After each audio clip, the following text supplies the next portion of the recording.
Good morning, or whenever you are tuning into this.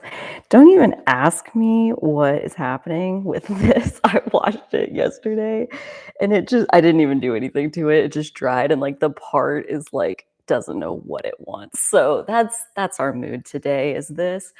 Um also, I had not heard. Full put in the chat that they just struck down Roe v. Wade, and that yeah, I have intentionally unplugged from the news, so I had no idea that that decision was even so close.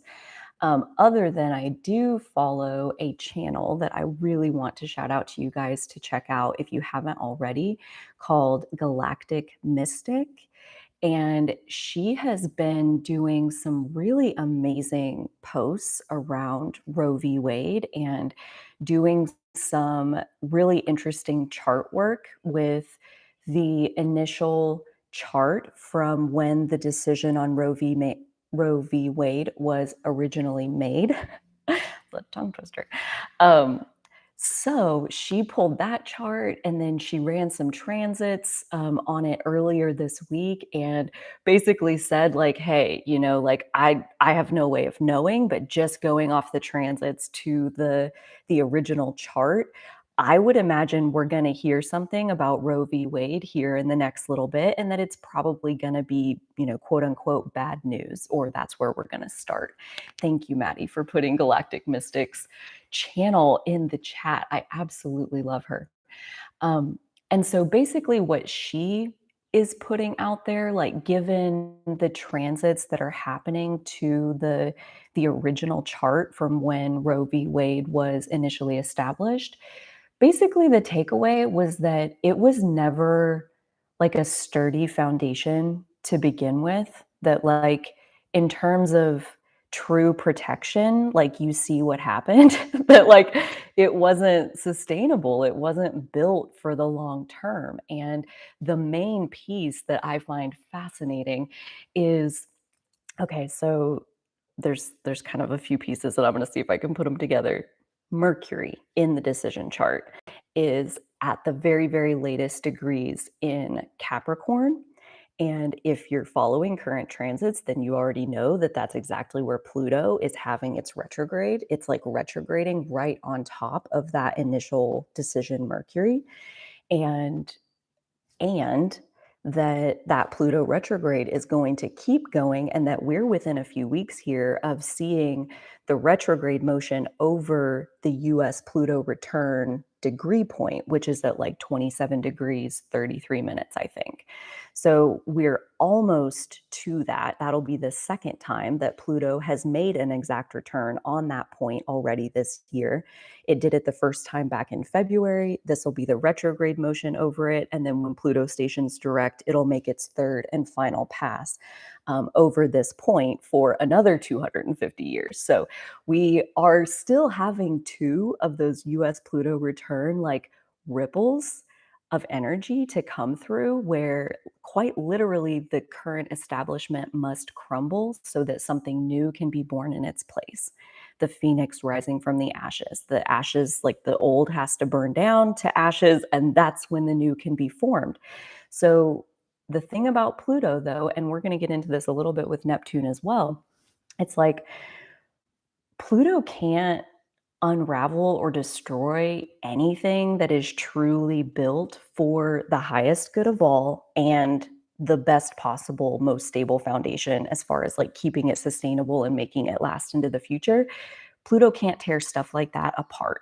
So again, the fact that this was able to be overturned means it wasn't solid to begin with. And in the ashes of this ending can absolutely come a new beginning. So I would, kind of stay on the eagle's perch is what I'm planning to do. As that's something that Pam Gregory talks about a lot. Is like just kind of like living above and knowing and trusting that there are cycles of endings and beginnings, and that in human terms, from like a finding your security in the external world, you always would want to have the new secure thing in hand before you would let go of the old thing. And in this case, that's not what's being asked of us. We're being asked to let go of our current security and be without. We're being pushed into a phase of being insecure. And from insecurity can come the wildest, most radical dreams of what true security actually is. And if you tie that back around to the North Node currently moving through Taurus, like that's exactly what we're trying to do. We're trying to find, where does true security actually come from? And we're working on this as a collective soul.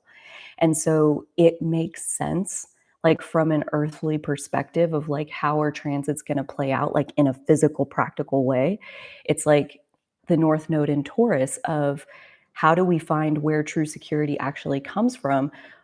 Probably we're going to get whatever illusion of security in the physical we're currently using and working off of, we're going to get that taken away from us. And in that stretch of insecurity, we will find that we are actually so much more powerful than we were ever giving ourselves credit for in the first place.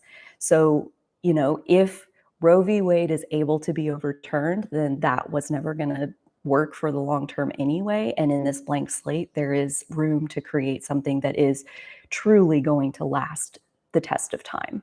So that's may or may not be satisfying, but if you're interested, I highly encourage you to check out the posts on the community the community tab of Galactic Mystics channel for like pictures of those charts where she's showing you, like just a few days ago, the current transits and how it's like aggravating that initial decision chart. So it makes sense that it was kind of like blown apart while that energy is undergoing like this round of evolution. So it's not that we're done, right? Like, no, that's can't be decided by the Supreme Court, right? Like what we truly need, I think, is like laws, right? And that's up to Congress. That's up to a whole different branch of government. So it's still possible that this could actually be some kind of blessing in disguise. So that's what I'm operating on. I'm going to stay on my little eagle's perch and yeah, go from there, because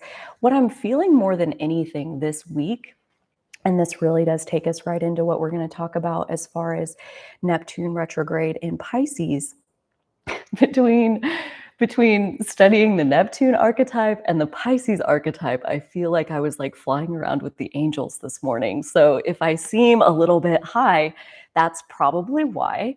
And it really does, like, one, it hooks me up with like a felt sense of this higher power, like a felt sense of, we as humans, like on the Virgo side of things, like we have these two hands, we have, 24 hours in our day, and that's it. We are limited explicitly by our physical reality.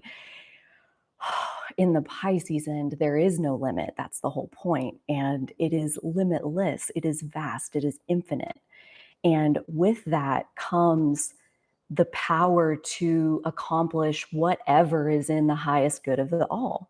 Like no matter what any human does, like the highest good of the all is unfolding all the time. Like no one human can subvert that, is my own personal opinion. And, it makes me feel better in moments when the world feels out of control. It's like, or when you even feel like what I want, there's just not enough time in the day. I just can't do enough with these two hands.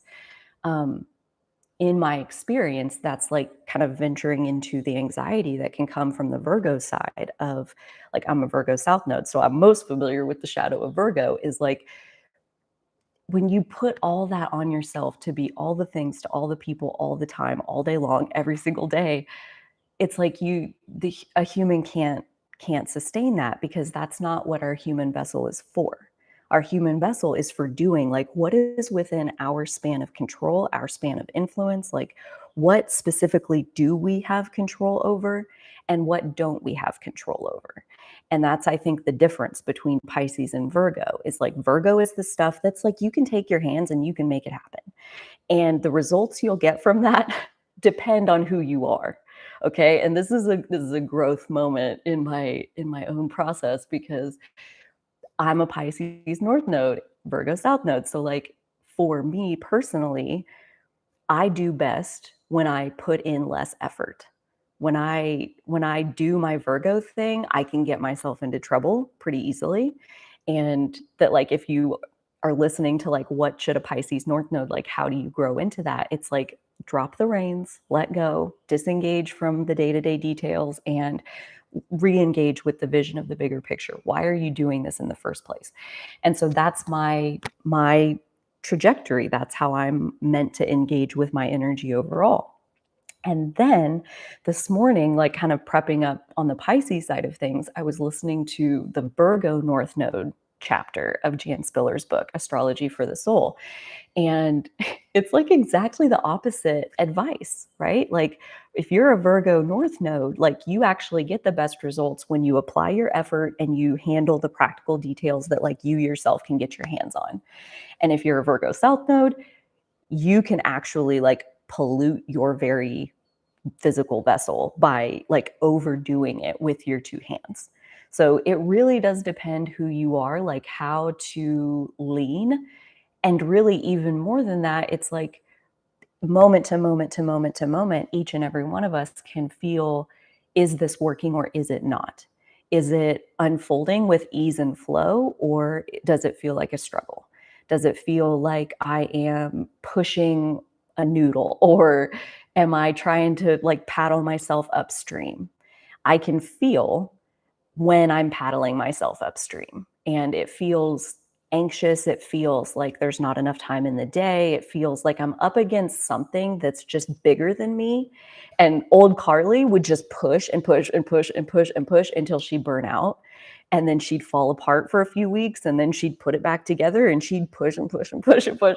And now I this week has been very interesting because I have been deeply inspired by a few different pieces. That's a whole other story. But inspired to the point where, in a very Virgo sense, I can see a range of activities that I myself could take my hands and do these things, and I could make this impact and this impact and this impact and so much impact. And I'm so excited. And almost instantly, I can feel the weight of the world sitting on my shoulders. I can feel like, to pull out an oldie but a goodie, I can feel my butthole clench right up. Like I'm just like, oh God, I can't do it all. I'm never going to get it all done. And it's like, that's when I recognize, hey, this is the pushing upstream. This is the pushing against the current. And I think whether you're like working on developing your Virgo or working on developing your Pisces, there's always going to be a balance point between going with this larger flow of like well-being is dominant. The flow of source's unconditional love is dominant and it is unfolding. The highest good of the all is unfolding. We can have an easy ride on that loving current, or we can push against it and try to go the other way and try to control it and make it happen. And that can be a really bumpy ride, but our bumpy ride doesn't mean that the well-being isn't still unfolding. So I've had some things like these last couple days that like I got all this inspiration and I did what I could to like engage with this person and engage with this person and engage. I sent out about four things out into the world. And then I did not get a response back from anybody for 2 days. And that already was like the universe telling me, okay, Carly, like take a big step back. Like big let go moment and let it unfold. Like there's a bigger current of something happening here. And that was doubly like sank in on me this morning when I woke up to the first response that I got on like one of my things. And the answer was like a hard no. No. Line in the sand drawn. No, I'm not doing that. And I'm like, okay. Because I felt that Virgo side like twirl itself up. Like I felt this was my plan. And it was such a good plan. It was going to work out so good. It was such a good idea. And it was going to be like this and this and this and this. And I had all the details worked out. And all I needed was this person to say yes. And then I do all the things. And then they said no. And it was like the whole plan just kind of like went and just like fell apart. And in that moment, it was that doubling down of the difference between what you can do with your own two hands compared to like what is gonna be unfolding. Like the universe's highest good of all, like is gonna be unfolding. And we can either cooperate with it or not. And so it took me some journaling. It took me about 2.5 Abraham videos, but I got to my eagle's perch about it as far as like, if this person said no, maybe that is this blessing in disguise because here I already was thinking that I'm so inspired with so many things that I want to do and I'm so grateful for that, but I'm already starting to think there's not enough time in the week for me to literally do all of these things. Like it's just not feasible. So what am I going to let go of to make room for this new stuff? And I was already like, chopping stuff out of my life for projects that I didn't even know if they were actually going to unfold. I'm trying to like plan it out and reorganize my life and like all of this Virgo tendency that's so deeply ingrained. I'm so grateful, so grateful for my Virgo. But my goodness, like learning to recognize when am I paddling against the current? And I think no matter who you are, we can all learn to recognize that. And this is like learning how to use that Pisces energy. I think like what I'm feeling this morning after this whole week of unfolding is like the highest frequency of Pisces is to harness the tailwinds of universal forces. Like the universe doing, they're unfolding the highest good of all. How do I let that be my tailwind? I open myself up and I say, put me in the right place at the right time to be of service to the highest good of all. Please line me up with where can I spend my time? Where can I invest my very finite amount of time into what is going to have the greatest impact for the highest good of all? So this person telling me no is me lining up with that clearly is not where I can put my energy to create the best impact. That was going to be a lesser outcome than whatever it is that's going to fill that time instead. I also had a situation a few weeks ago where it was like an opportunity to go down this path of like doing this work. And I priced the service and basically the answer ended up being no. And in the initial unfolding, it's like, oh, but that was going to be so fun. And I really wanted to do that. And like, I want to do that. And that Virgo sense of like, I'm going to make it happen. I'm going to plan it out and I'm going to go down that path instead of letting the flow line you up. And it's like after, I had sat with that for a couple weeks when I went to the summit that I went to at the beginning of this week, where a lot of this inspiration came from. And I'm doing the math, like trying to figure out how am I going to fit all of this cool stuff into my schedule. And it occurred to me, I'm kind of glad that that wasn't the right time for that person to, go down this path with me to like let me do this work. And it didn't work out because that time actually should be over here doing this work that is like, not that it's more important than somebody else, but that the impact of it. Like I just keep I'm not even a football person, but the analogy that is coming, and I think it's because it's so tangible, is like I want to literally pick up the ball and move it down the field. Like every day, I want to pick up the ball and move it down the field towards the goal, towards I feel like the field is completely empty. Nobody else is on the field. There's no opposition. There's nobody keeping me from meeting my goal other than me, other than the scattering of my own energy and not having a clear vision of what even is the goal. And then how do I move myself in that direction, like on a daily basis? And again, I think like lining up with that highest frequency of Pisces of what is the goal? The goal is to move the ball down the field towards the highest good of the all. Like I think about, the reason that I charge so much for my one-on-one sessions is a perfect example. Is like when I sit with someone one-on-one, the impact is felt, it's intense. I can see it for myself, like all over them, and that's great. But depending on what they take and do with that information, that inspiration, whatever, it's like that's how far out the impact that I made is going to ripple.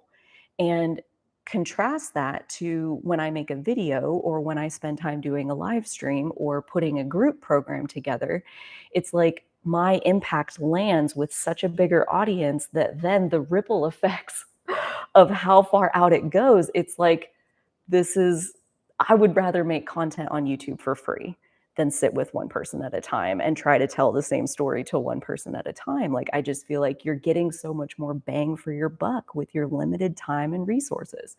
So, figuring out the why lets us work ourselves back and say, if what I want is the biggest impact for the highest good of the all, I personally don't care who tells me no or who says yes, because I trust that wherever my work is accepted and like there's an opportunity to flow my energy, that is an opportunity to serve the highest good of the all. So, yeah, it really draws out another concept that Pisces is super beautiful in, is that Pisces is the part of us where our ego is the most dissolved, like the least active, the most set to the side, where we can literally allow ourselves to merge with source's unconditional love of the universe itself, like, just because that's what that energy is, I believe. um I feel like I know, because I've felt it myself. That's also very Piscean territory, is like your own felt experience of the divine, your own witnessing of like universal miracles and magic and like the way things line themselves up and unfold. Like, when you really get going with the flow, with the tailwinds of the universe and the good that it's unfolding, there's no limit. There's no limit to how well the pieces can match themselves up. So, I want to specifically talk today about Neptune retrograde in Pisces. We already have a couple planets. Here we go. We already have a couple planets that are retrograde. Pluto is retrograde in Capricorn, like I already mentioned, and Saturn is also retrograde in Aquarius. Now, those are two slow-moving planets, so their retrograde is going to stay completely contained inside the sign. They're only going to move a couple degrees over the course of their retrograde, Saturn a little more than Pluto. And same with Neptune. It starts at 25 degrees, where Neptune will be on June 28th, and it'll move back to 22 degrees, where it'll station direct on December 3rd. So several months, and part of, if you caught my astrology energy episode from a couple weeks ago called Thoughts on Retrogrades, I talk about how, at this point we only have a couple planets retrograde, but by the beginning of October, there's 7, I think. And then 6 of the 7 are going to station direct in October, November, and December. And Neptune, Pluto, and Saturn are all 3 part of that. So there's a much bigger picture happening here, not just Neptune retrograde, but really all of the retrogrades that are going to be going on overlapped with that.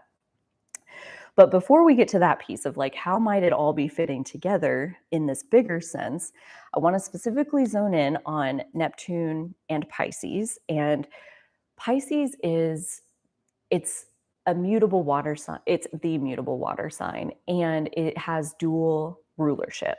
So before Neptune was discovered, Pisces was ruled by the ancient planet Jupiter. And after Neptune was discovered, Neptune became the modern ruler of Pisces. And mostly when you're in the evolutionary astrology space, you hear like everybody uses both rulers, basically. That like Pisces, for example, in order to understand like the full archetype, you need to understand like the Jupiter significations and the Neptune significations. All of that applies under this Pisces umbrella. Same for Aquarius, like you get Saturn pieces and there's Uranus pieces. So to get the biggest picture you can for that sign, you take in both. I'm focusing mostly when we do talk about Pisces, like it's going to feel way more Neptunian, just because that's the planet we're actually talking about here. The Jupiter side of Pisces is much more outgoing and big-hearted and loving everyone, lots of laughter, lots of connection with other people. And the Neptune side of Pisces is definitely much more introspective and introverted and self-contained and more having a relationship with your own felt experience of these other dimensions of reality, which is basically what Neptune is showing us are these various dimensions of reality. So when we have Neptune direct, so like when it's moving direct like it normally is, um, we are seeing Neptune creating confusion or creating illusion and basically veiling, like bringing the veil down. The veil exists while Neptune is direct between your own personal physical experience of what's going on and everything else. So that's a really interesting concept to think about, just as far as like really how much we are all 100% living inside our own version of reality. And then when Neptune goes retrograde, the veil lifts and you're able to see it like produces Neptune clarity. And Neptune clarity and Uranian clarity are two very different things. Uranian clarity will come on like a lightning bolt.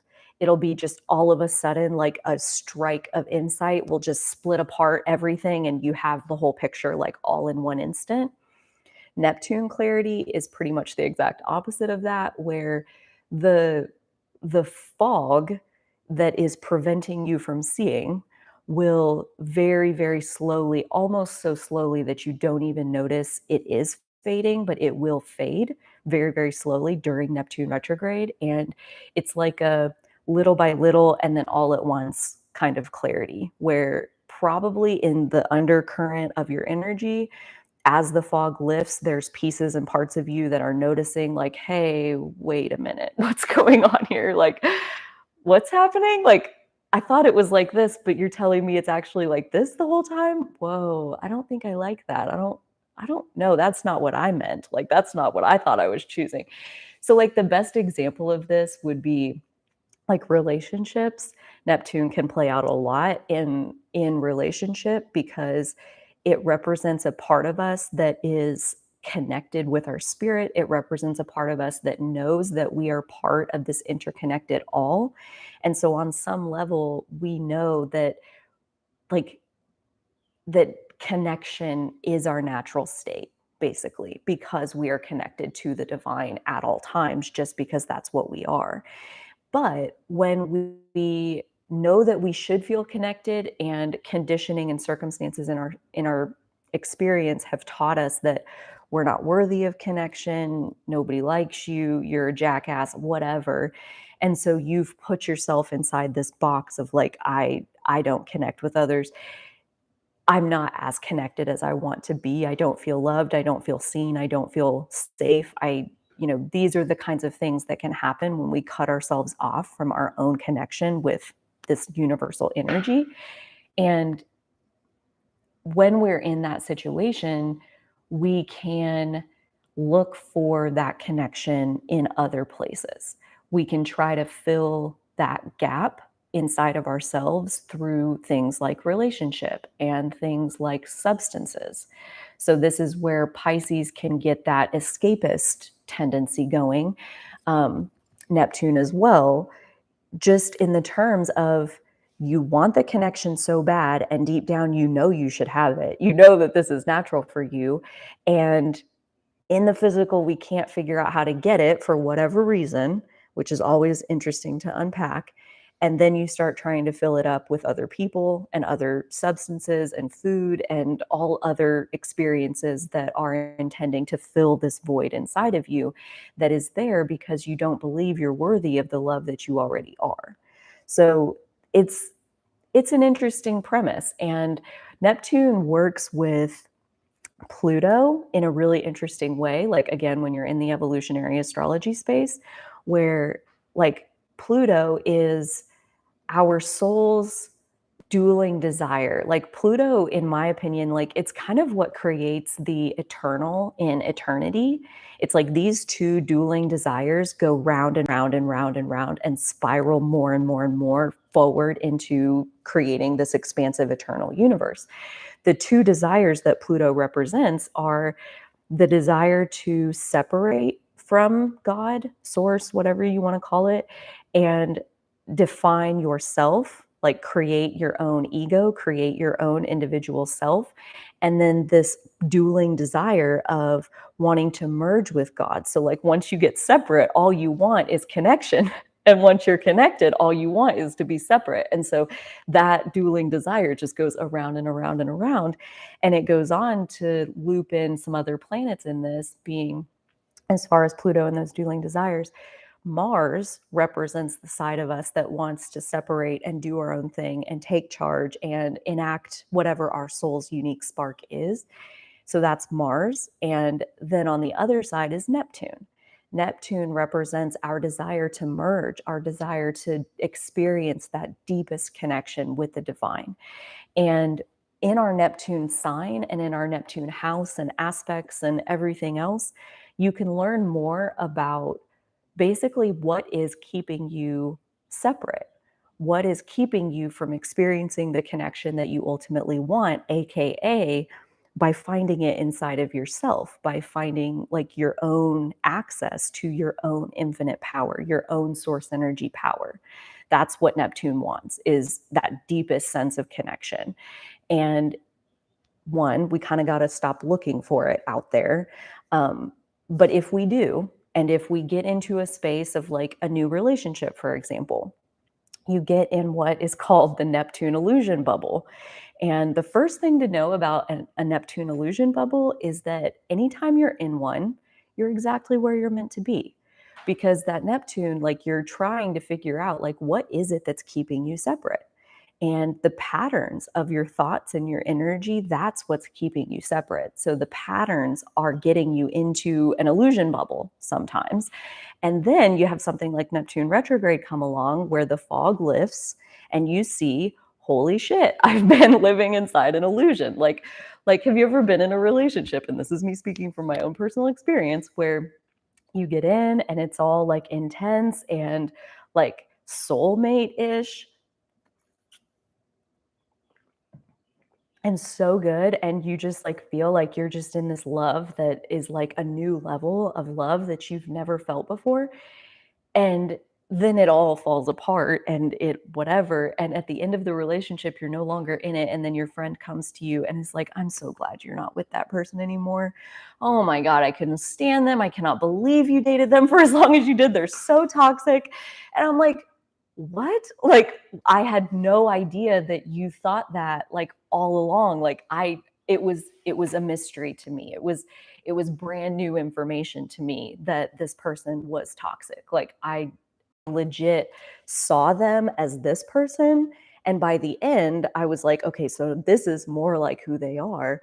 And the whole time my friend was like, this is who they were the whole time, and you just elevated them to this for yourself through the power of your own faith. Like, and that's really where Neptune comes in, is like Neptune represents our faith as opposed to Jupiter represents our belief. So like the difference being, like, Jupiter is inside those traditional planets where you can see them with the naked eye, where they represent like the known universe. So when we believe in something like Sagittarius, usually it's because we experienced it, we had the experience, and that's why we believe it, because we were there and we have, our own experience as the proof.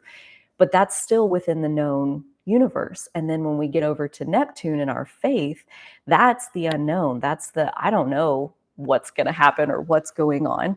And when the veil lifts, this is the part where I think, like, again, we get back to numbing and escapism and the practicality of how does that actually happen, is when we go through Neptune retrograde, or if you have Neptune retrograde like in your natal chart, it goes retrograde for like 4 or 5 months a year, so it's a good shot that a lot of you do. Um, there are frequent bouts of disillusionment.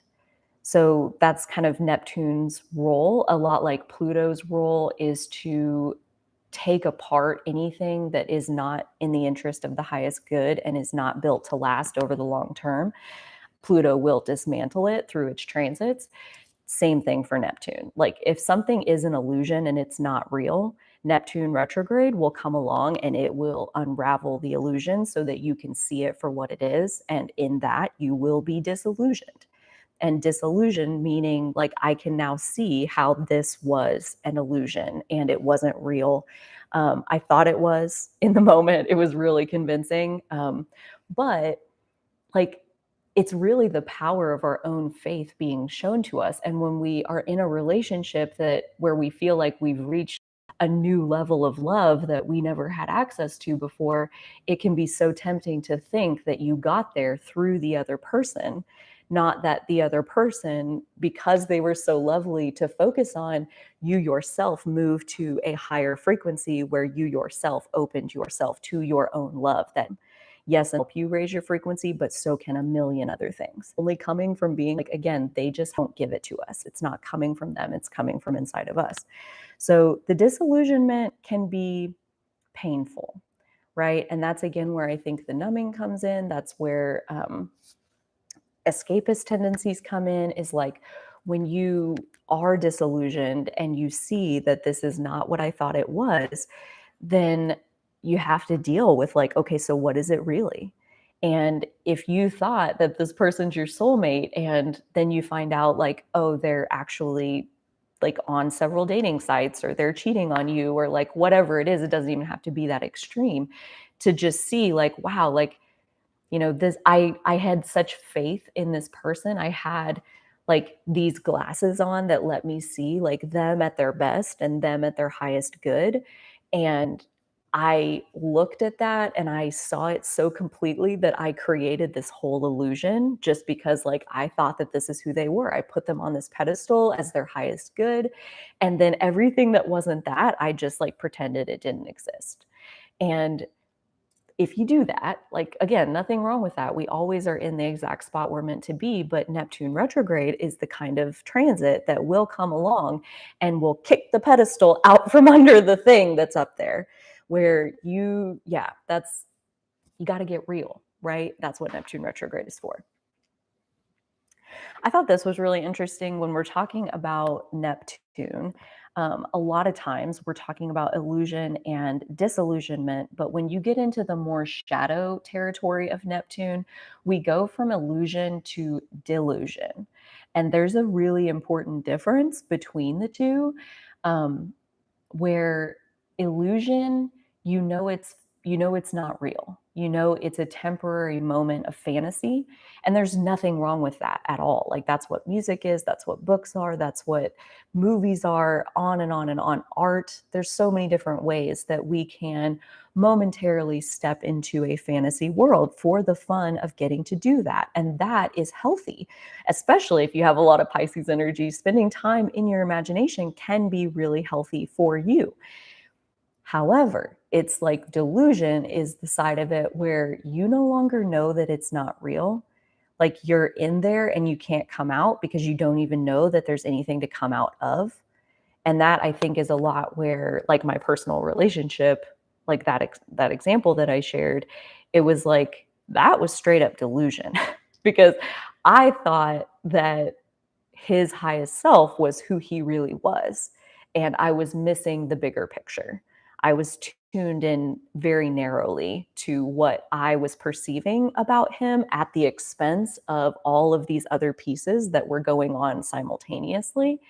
And that was where I needed to be because I tell you what, I found levels of love inside that relationship that I did not know existed. I did not know that they were even physically possible. And it was shortly after that relationship that I found Abraham and was able to learn about, this connection that we have inside of ourselves with our inner being that is the source of everything that we're looking for. It's not outside, it's inside. Neptune doesn't dissolve things that are real. I mentioned that, and that's kind of part of a loop to come back to as we go through Neptune retrograde. If there are moments where we are feeling the pain of disillusionment or of realizing that, things are going to have to change. Like the pattern that I was using led me to X. And I can see now how it was my pattern that led me here. And if I want a different result, I'm going to have to engage differently. And that can be really scary, especially for Pisces. Bless our souls that we have Pisces energy, because one of the pieces that stood out was like Pisces energy, because they're so empathic and they're the only, like, Pisces is the only water sign that doesn't have a hard shell around it to protect it. So Pisces is very easily wounded. And that, I lost my train of thought. It was a good one though.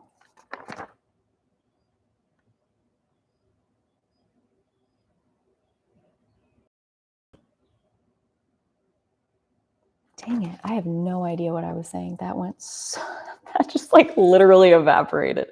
Welcome to territory. It's like I was listening to this podcast episode that was talking about Neptune in detail. It's on the Astrology podcast. Highly recommend. I've listened to it before. This was my second time. But she was talking about trying to teach students about Neptune. And they're like, I don't get it. It's so confusing. And she's like, Neptune isn't confusing. It rules confusion. Neptune isn't slippery. It rules slipperiness, right? It's not foggy. It rules fogginess.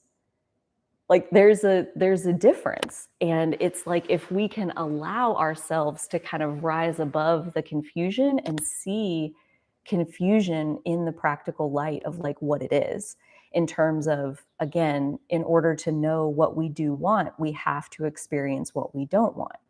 In the face of confusion or suffering, we become very clear about what it is that we want and what we're willing to do with our own two hands on that Virgo end of the spectrum in order to get ourselves there. Thank you. Yes, that's the YouTube channel for the Astrology podcast. They have talk about like a treasure trove of free content. Holy moly. I'm looking at Natalie's comments here. Neptune is retrograding my 5th house, and I'm becoming very aware of how I've been deluding myself for the sake of the idea of the relationship I had. I too was ignoring the bigger picture. Yes, I'm completely aware of my patterns in romantic relationships, and as sad as the ending of the marriage is, it's been incredibly transformative. I'm so seen as a Pisces right now. Aw, love that. Whoever you are, however we're hitting that nail on the head, that makes my day. Thank you so much for sharing that. Yeah, that's a big one with Neptune, is like loving the idea of love, that like you start finding it where it's not, right? Like we literally delude ourselves to try to get to this fantasy level. And I want to talk a little bit about where fantasy comes from, because like this can like delusional, that has a really negative connotation around it. Like when people are calling people delusional, it's usually an insult. So that's a negative connotation. And I want to add a little bit of balance on the other side, as far as like, where does fantasy come from? What's its purpose? What's its function? All of that. So one, it comes from an ability to see good things in other people, first of all. And if you're that person where you see everybody's best side, no matter what they're showing you in the moment, like, please give yourself a hug.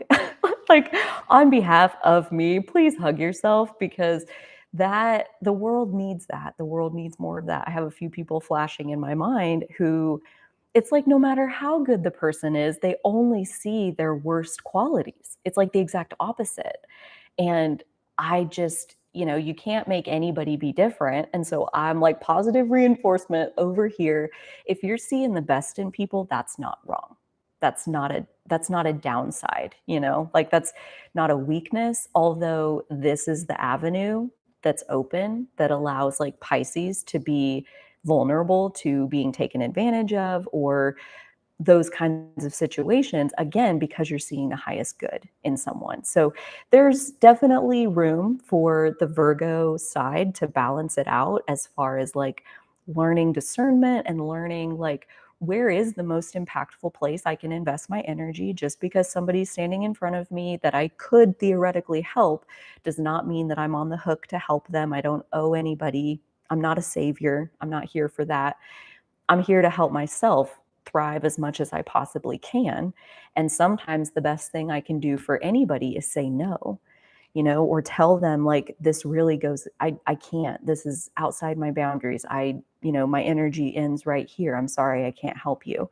That can actually be the most compassionate thing that we can do for ourselves and by extension always the other.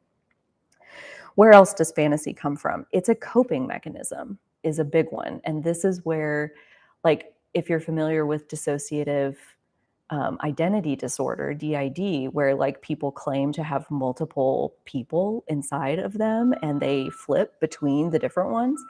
Um, I mean, we can each believe whatever we want as far as like, is that real or not? I personally do think it is, as far as what they've found is like it's a stress response when we split and we develop this other personality, this other persona who has skills that we ourselves perceive that we do not have. So when you come out of reality and go into fantasy, almost always it's like a stress response. It's some kind of coping mechanism that's like you're trying to help yourself feel better. And in the short term, that's incredibly powerful. And even a little bit more to the longer term, like you think about um, like a child in a situation that is not healthy for them and they're a child. Like they have no autonomy, they have no power, they have no resources, they have no leverage. Like they are at the mercy of whatever terrible situation they're in. And a child in that boat with the ability to leave their reality and go into a fantasy land is absolutely a blessing, in my opinion.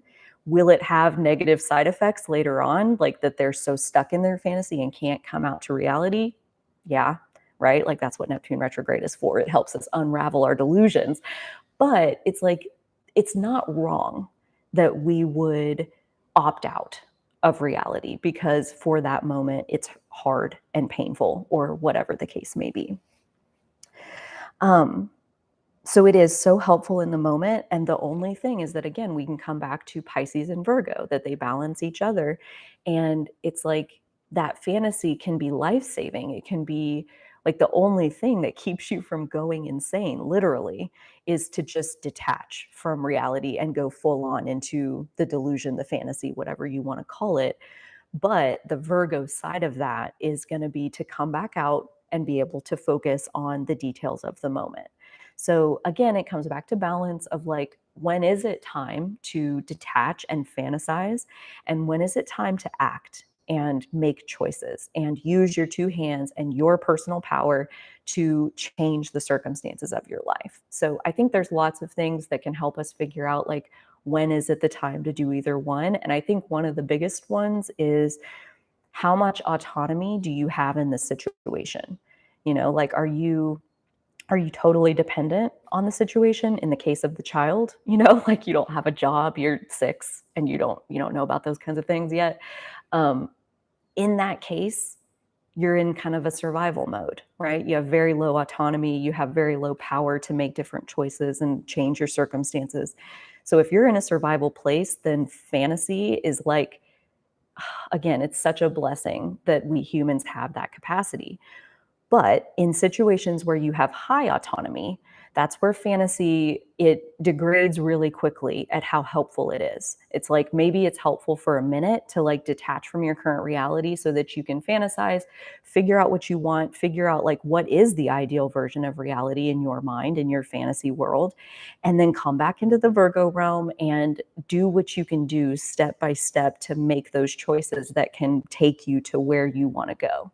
So if you have high autonomy and you're stuck in fantasy land, that can be really just really degrading to your overall self-empowerment. And again, this is kind of where we get into one of the Pisces shadows of victimhood and martyrdom, is like when you are forever lost in fantasy, nothing that you do in fantasy, almost nothing, is gonna have any kind of like real ripple effects in the physical world. So like every time you come out of your fantasy and you wake up in your apartment and it's still shit and your job is still shit and your relationship's still shit, you're like, fuck it, I'm going back in my fantasy land, and you just get back in there.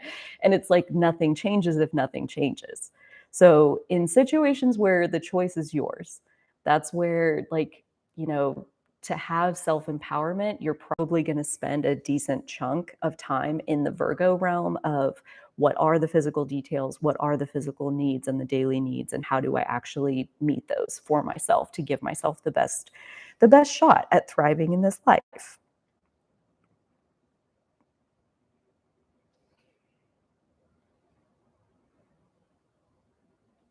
So the last piece on this kind of overarching concept is like, and I started to get into this, but disillusionment can be very painful. It can be very painful to like one of the teachings that Abraham Hicks uses is like you create your own reality. And if you are in a situation that feels really good to live, you're going to hear something like that and you're going to be like, go me, look at me go, I'm making my own reality. Woo.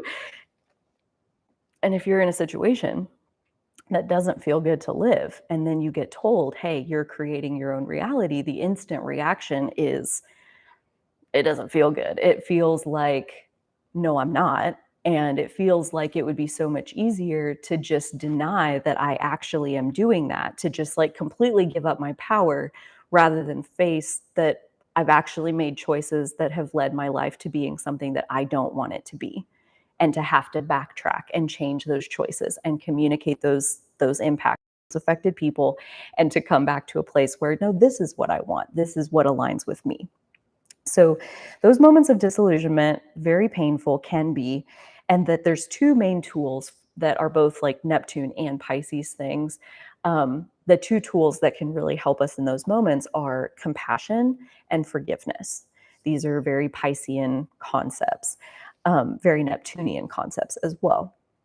So compassion for ourselves, compassion that sounds like anytime I'm in a delusion, in a moment of disillusionment, which means I'm coming out of illusion, I, you know what, like to even just be aware that, yep, you're right, that pattern, it wasn't the best possible thing for my highest good, that I know better now. And I'm really grateful for this other person for helping me get clear. I'm really grateful for this other person for helping me to see how my patterns are working out for me. And in that moment of disillusionment, even though you're not where you want to be, at least you can be grateful that now you know that there is something better and that it is inside your power to move yourself into that better place. So, compassion first. And second is forgiveness. And I think acceptance is in there somewhere along the way as well. But the way the astrology podcast, that episode described forgiveness, um, she said that she got this from one of her therapist clients, but basically forgiveness is giving space to what is or what was. Like the things that happened in the past, like you can't change it. It just is what it is. And forgiveness is allowing space for that thing. And yeah, that feels really good. And like forgiving ourselves for being in a relationship that by the end of it, you're like, what in the world was I thinking? Like, you went through it because that's where you were. That was the lesson that could get you to this next level. And thanks to the lesson, thanks to the relationship, like it did move you into this new place. And we can be grateful for that and allow space for the relationship as having been helpful. In the grand scheme, the bigger picture, it was absolutely what I needed at the time. You know, forgiveness, that it's not that, because sometimes, like when we wake up in disillusionment, we can also, again, it can be so painful that it's easier to blame the other. I love Brene Brown's first TED talk, The Power of Vulnerability, where she defines blame out of the research as a way of discharging pain and discomfort. That's why we blame other people, is because we ourselves feel bad. And so it's like blaming the other person, like they misled me, they lied to me, they weren't who they said they were. And it's like, yeah, none of that actually matters, because at the time, just like the friend who didn't tell you during the relationship that she didn't like your partner, like, would you have listened? Would you have, like, they probably were showing you some of those like lesser desirable behaviors. And because we're only seeing their highest good, we missed it. It's not that they didn't tell us or that they didn't show us the reality, but like we ourselves were zoned into only one piece, and it was what it was meant to be. So yeah, it was mm, I lost that one. Okay. Let me see what else I have as far as like going a little bit deeper into Neptune. I might have covered all of this actually. I sure did, but um, I'll just run through my notes real quick just as a recap. So the Neptune illusion bubble, you're always in the bubble that you need to be in. So if you're in one, it's totally cool. It feels so real, even though it probably isn't. It feels transcendent, like AKA like taking you to new levels of reality that you hadn't experienced before. It feels like you get swept away in it, like it has its own current, its own life of its own. We're all in the illusions that we need to be in, because we were led there by our own patterns. That's the illusion that we're in is just a result of the choices that we've made. And the moment of disillusionment is realizing that we ourselves need to make different choices. Blaming the other person because I always wind up with someone who cheats on me or is a mama's boy and like won't, separate from his mom or like whatever. It's like that is just a reflection of my own choices and my own patterning. And these other people that are coming up to me, they're just a mirror to help me see that. And anything with Pisces. Ooh, Pisces, the unknown, infinite vastness of universal energy and forces is big, is so big. It's like as close as we can get to divinity within these human vessels, within this human form, within this carbon-based body. The light side of Pisces, like the highest frequency, is harnessing this higher power by being a cooperative component to touch your own personal highest divine bliss. Like basically to surrender into, I know all is well. I know everything is always working out for me. I know well-being is dominant. I know that anything that is meant to happen in this world will happen with or without my involvement. Period. There's literally nothing for me to do. These two hands are just for the fun of having hands. And that's all. And within that level of freedom is the divine bliss, or the closest thing that we can get to feeling divine bliss while in human form. The shadow of this unknown, infinite vastness of universal energy and forces is basically a sense of overwhelm. It's like being overwhelmed by the infinite nature of it, and that can lead to fear of what's out there in that unknown. Um, and I think also another side of that shadow of Pisces is like feeling inside of yourself that like we talked about, like that level of connection that is possible and that is like rightfully yours, like you are naturally this connected, and yet in the physical reality you cannot find this level of connection. And how deeply frustrating that is, like for everybody. And so this is where numbing of all kinds comes from, like feeling disconnected, knowing that you don't deserve that, and then numbing the feeling of disconnection, drinking a few beers and having a banana nut muffin, right? Like there is that wanting to connect so badly that disconnection is one of the most painful things that we humans can encounter, and will be the quickest path to numbing if we don't know how to reconnect to where that sense of connection actually comes from. And when you can't find that sense of connection in the physical world, that's where you can build it in your imagination. So again, it's like at times that can be helpful. If you're in survival mode, fantasy can be incredibly helpful. And if you aren't in survival mode, if you are comfortable and the only thing that's stopping you is the edge of your comfort zone, that's not the same thing as like being stuck because you don't have the resources to move. A little bit of fear is going to be required to expand out into the unknown. And for humans, again, the unknown can be one of the scariest things. But the more autonomy you have, the more I would recommend engaging with your Virgo energy, where you disengage from the fantasy, you take stock of the physical details of what's going on around you, you make a list of what you physically can accomplish yourself, and then you systematically go through and accomplish the things on the list. You know, like if your house is a mess, one thing at a time, clean it up. If you don't like your job, then look for a different one. Like, make a plan to change it. At least make the plan so that you have something to go off to work the plan and hopefully come to a situation or reality that is closer to your own highest ideal, your own fantasy.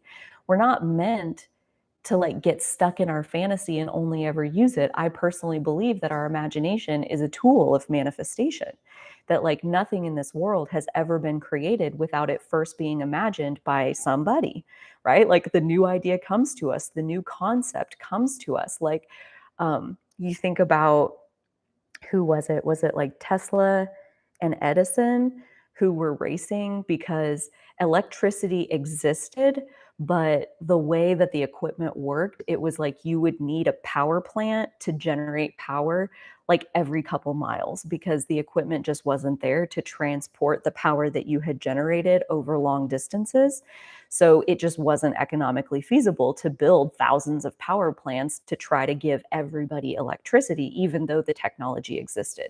So Edison and Tesla are competing and they're racing to see who can develop the equipment that's going to allow this widespread distribution.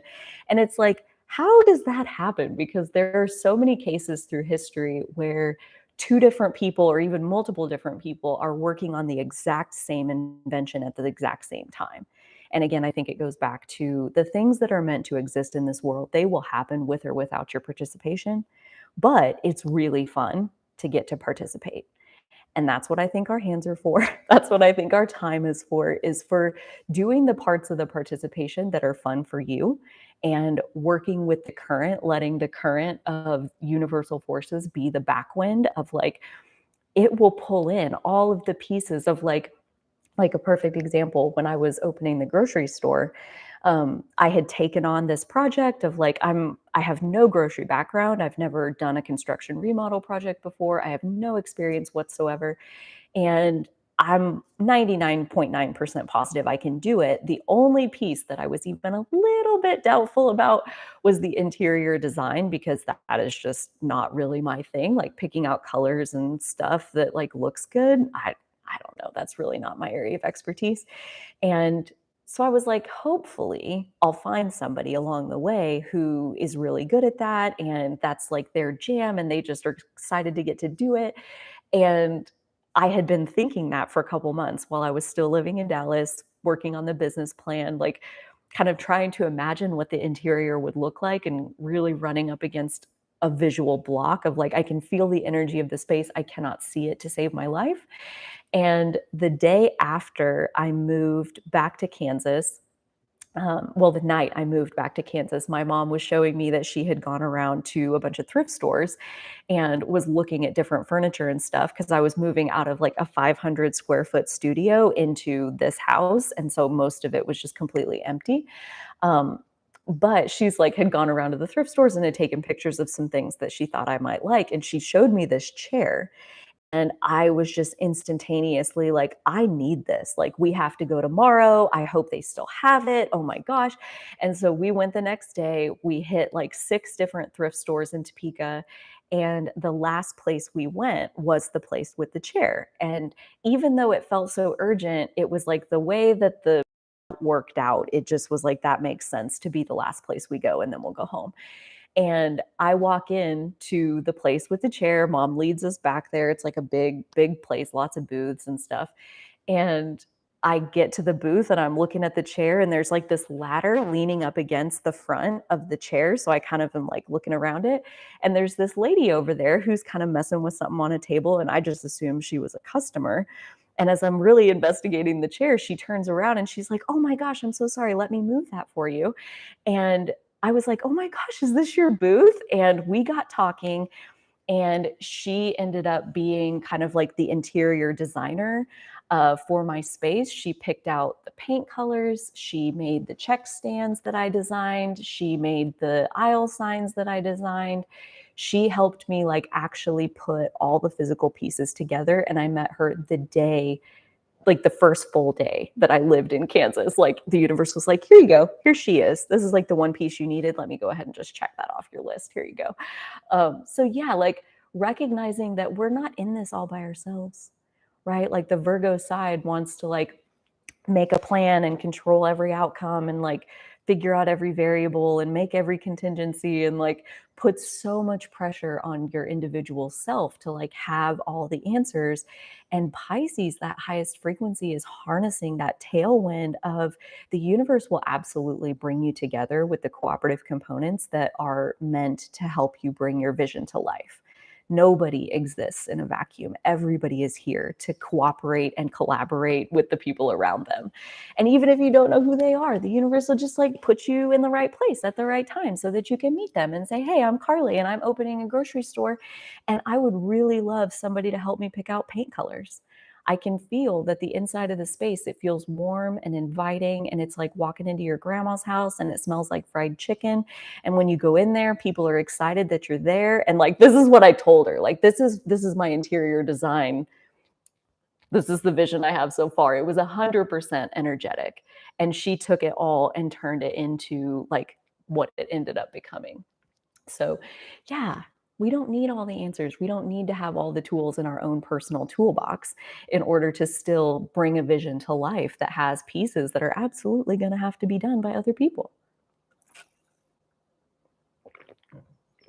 That person actually ended up playing like a decently significant role in my life, like as far as we became friends. And she was a fellow Abraham person, and up until that moment, I had never met another Abraham fan in person that wasn't like on the Abraham cruise. And so to just find her in the universe felt so divinely inspired, like so Piscean. Um, so yeah, there's always a greater flow going on, and I think the best thing we can do is learn to figure out how to recognize like when are we paddling against that current, when are we facing the headwind instead of allowing it to be a tailwind.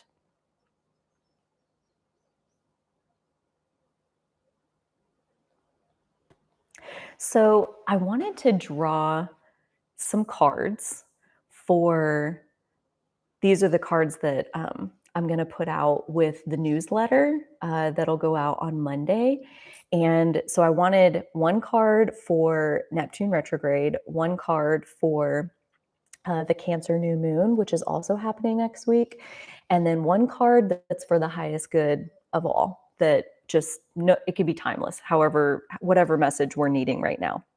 So the Neptune retrograde card is the Eight of Pentacles. And I know my internet is choppy. It's not always super clear, but there's the Eight of Pentacles. And the gist of this card is that becoming a master or becoming an expert takes time.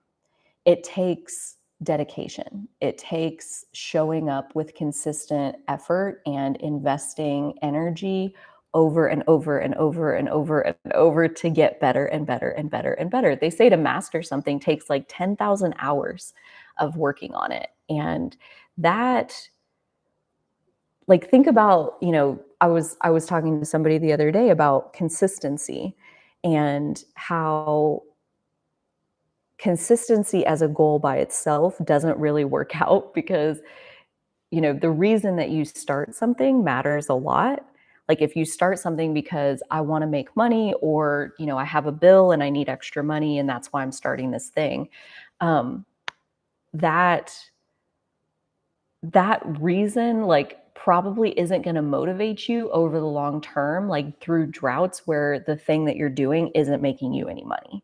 Or if the reason that you're doing it is so people will tell you how talented you are. If you put stuff out and nobody watches it or nobody comments on it, then the reason that you're doing it isn't being satisfied and it's gonna fall apart.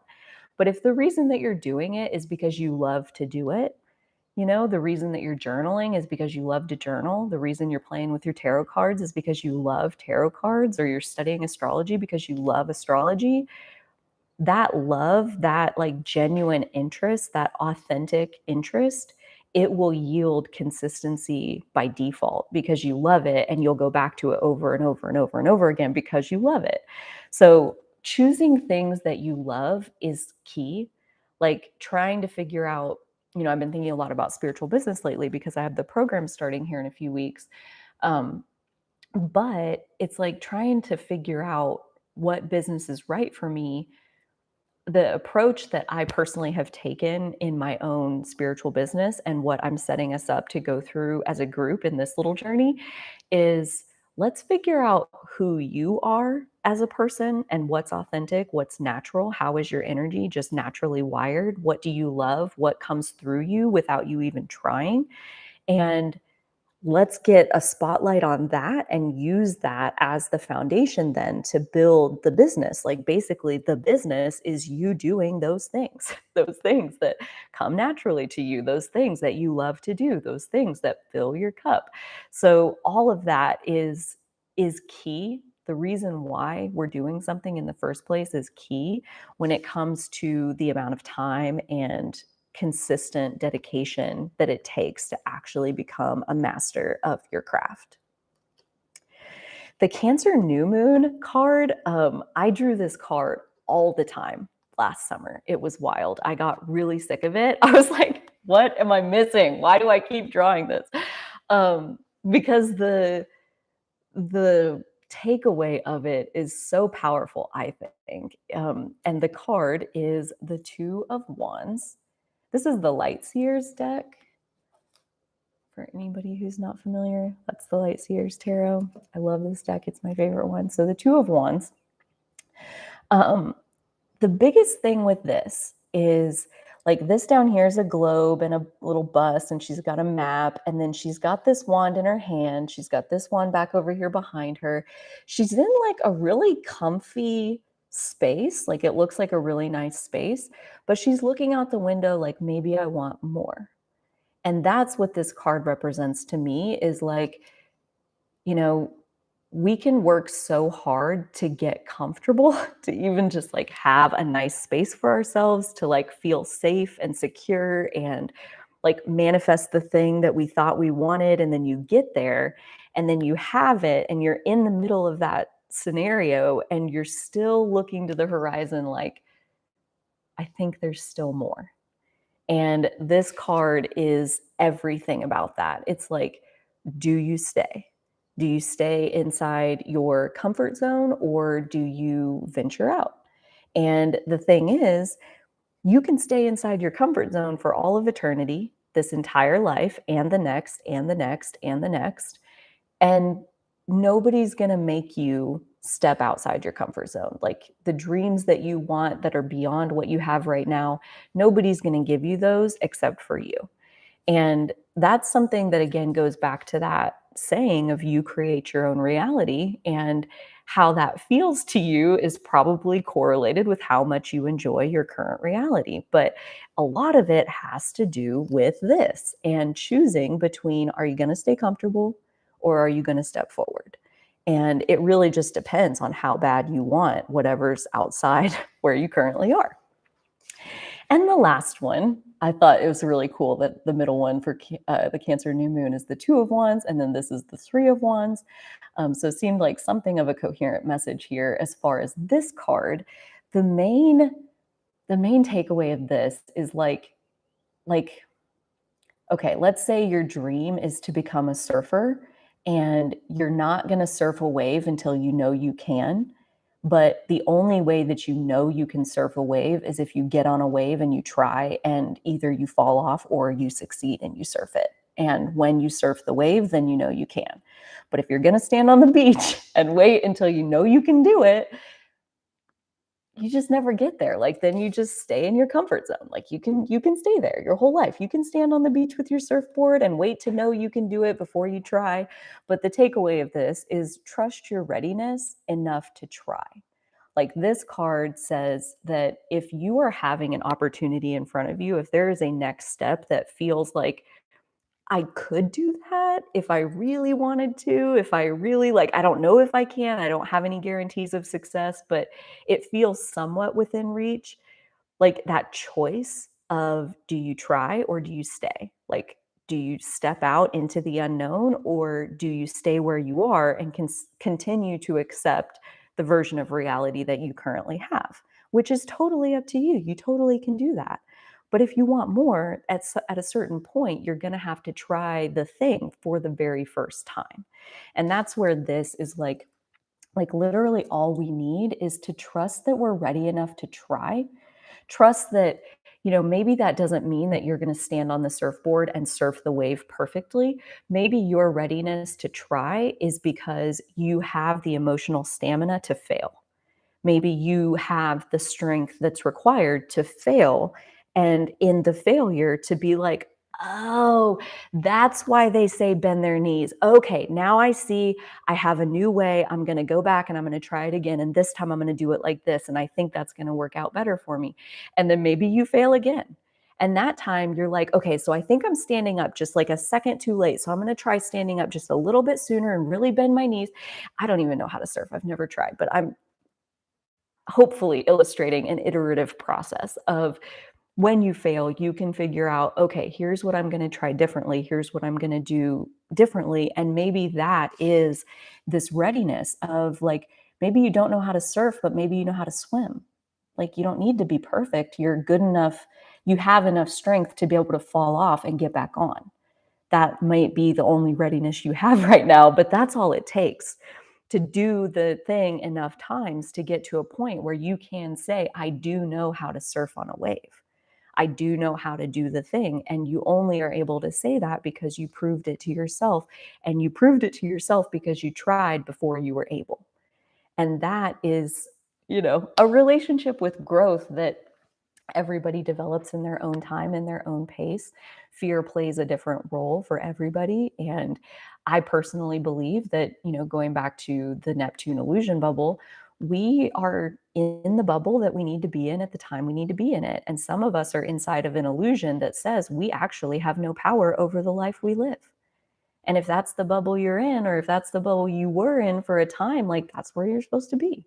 Being in that illusion of not having any power, it in the end, by the time you got to the disillusionment phase, you found your power, hopefully, or you recreated the illusion with somebody else. Like, we can do that too. And that's, again, there's nothing wrong with it, because all of it is just for fun. It's just for the fun of getting to be here. It's just for the fun of getting to be physical. Like, when we change our relationship to, like, what is the point of our physicality, a lot of the stakes, like the high stakes feeling of, like, getting it right, like, I need to be perfect. Like, that's definitely on that shadow Virgo end of, like, I can't start because I'm not perfect yet. I can't try because I don't know how I'm going to sustain this for the next 50 years. And it's like that Virgo shadow is balanced by the unconditional loving acceptance of Pisces. And that is what I feel is what we're getting with this Neptune retrograde that's starting next week through Pisces, and the Cancer new moon that we're getting next week, is like you don't even have to know how to do the thing to try, and to have compassion for yourself in the process. So I think that's all I have as far as my things here. I have some chat, and I'm going to look at that and hang out for a while. If you guys have anything else that you want to share, I love that. The choice is ours. No one is coming to save you. No, they're not. I had that moment of, like, Yeah, we can just get going with our own flow and get going with our own, like, whatever, and I had that going when I moved to Dallas, and it really was, like, I felt so disconnected, I was so lonely, that was probably the loneliest I've ever been in my whole life, and because I was so sad and lonely and disconnected, I was eating my feelings, and, like, every um, Saturday morning, like, first thing in the morning, I would go to this little donut shop around the corner from my house, and it started small, right? It started with, like, "Here, let me get a couple donuts and take them home and have them," and, you know, that just wasn't enough, and so then it was, like, 3 donuts, then it was 4 donuts, then by the end of it, like, a year later, it was, like, an assorted dozen donuts and 7 kolaches, and I could eat it all in one day on the Saturday. That was my routine, and it was basically just a giant day of, like, eating donuts and taking naps, and eating donuts and taking naps. And it was July, like, just over a year since I had moved there, and the realization came. Like, I wonder, I'll have to look and see if, like, maybe Neptune stationed retrograde or, like, something like that, because it really did feel like a moment of disillusionment of, like, "What are you doing? Like, no one's gonna come in here and take this donut out of your hand. Like, you can make whatever choices you make." And the fact that we've gained 40 pounds in the last 12 months, like, that's not an accident. That's not a mystery. Like, that's you eating your feelings, and is that really what you want? How is it working out for you? Do you wanna keep making these choices, or do you wanna make different choices? And that was a very, like, shitty feeling moment of, like, wow, I have so much work to do to get back to where I wanna be. But it was also empowering of, like, no one's gonna save you. Like, no one's gonna come in here and tell you that you need to be healthy, that you need to take better care of yourself. Nobody's gonna do that for you. Only you have that. More disillusionment sounds miserable to me. Can you say more about that, Irene? I would love to hear more. Moving from a concept to embodiment, we have the ability to process the challenges that arise. Yes, that's what this card feels like. Is like, even if you don't know for sure, you are good enough to get on the surfboard and at least roll with the waves if you fall off. Like, you are strong enough for that moment. And trusting that is what lets you walk off the shore and get in the water and try something that you've never tried before.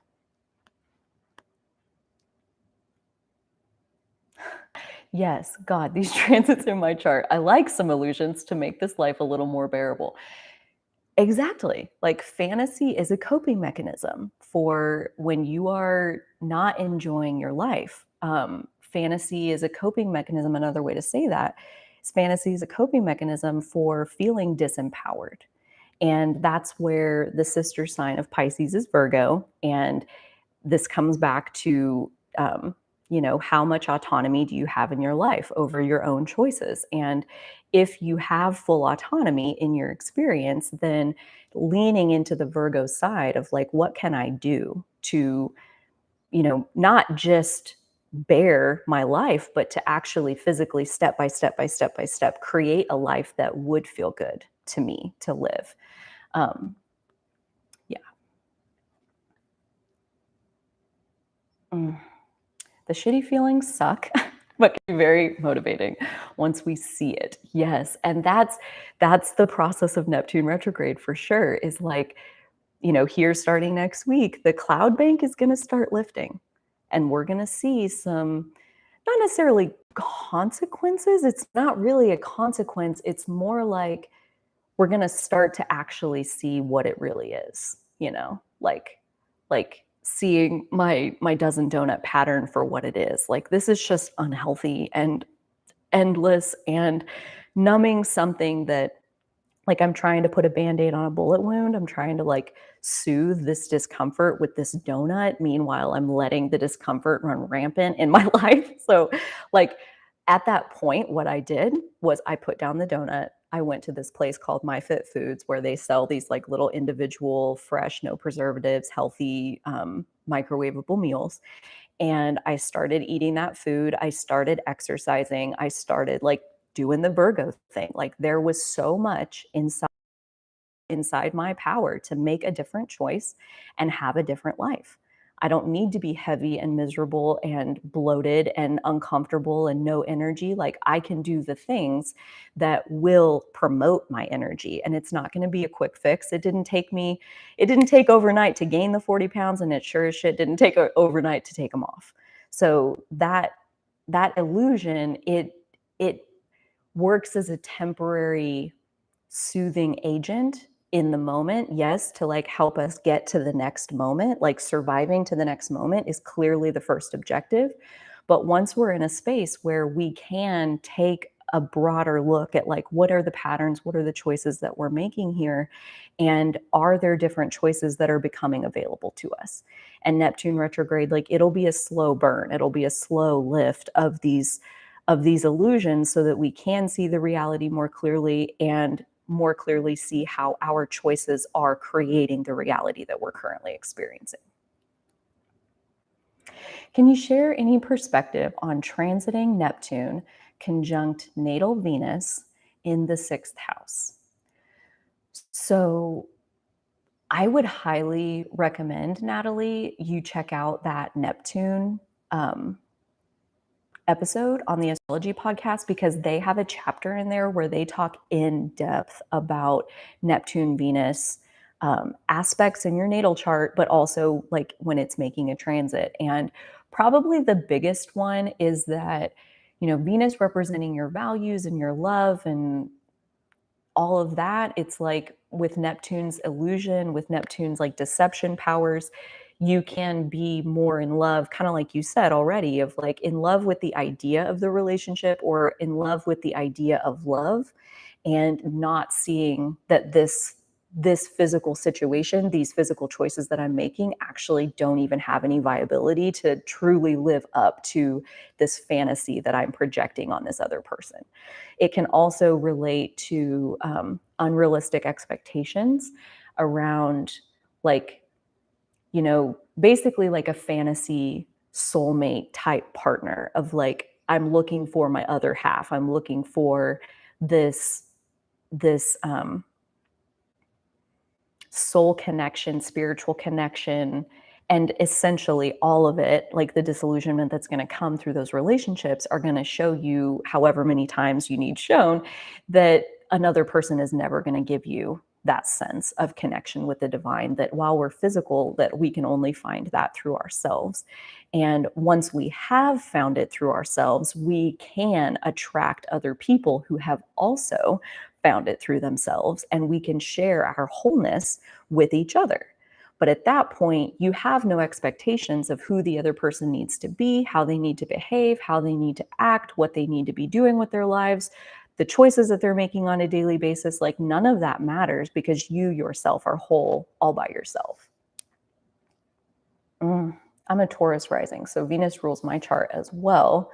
Gosh, that sounds like a big, like a big transit, and especially where, like your Venus in Pisces is gonna have some of that already. That in love with the idea of love, that fantasy partner that you're looking for. Um, yeah. So that sounds like a big transit, and I would imagine like probably Neptune retrograde this round is gonna be even more impactful. It sounds like you kind of already have gone through some of the disillusionment of the relationship itself. And if anything, I would expect that Neptune retrograde is gonna unravel some more of the pieces that are blocking you from connecting to that source energy flow inside of yourself. Getting the relationship out of the equation is like just the first piece, I think, to really turning inward, and getting to know yourself and finding, how do I access that level of divine love and bliss inside of myself all by myself. That that can might hurt to see the reflection of like how your choices have been holding you back, but yeah, so empowering when you do finally see how, like, okay, wow, I can see that if I would make this choice, I can have a whole different reality. I can have a whole different outcome, not income.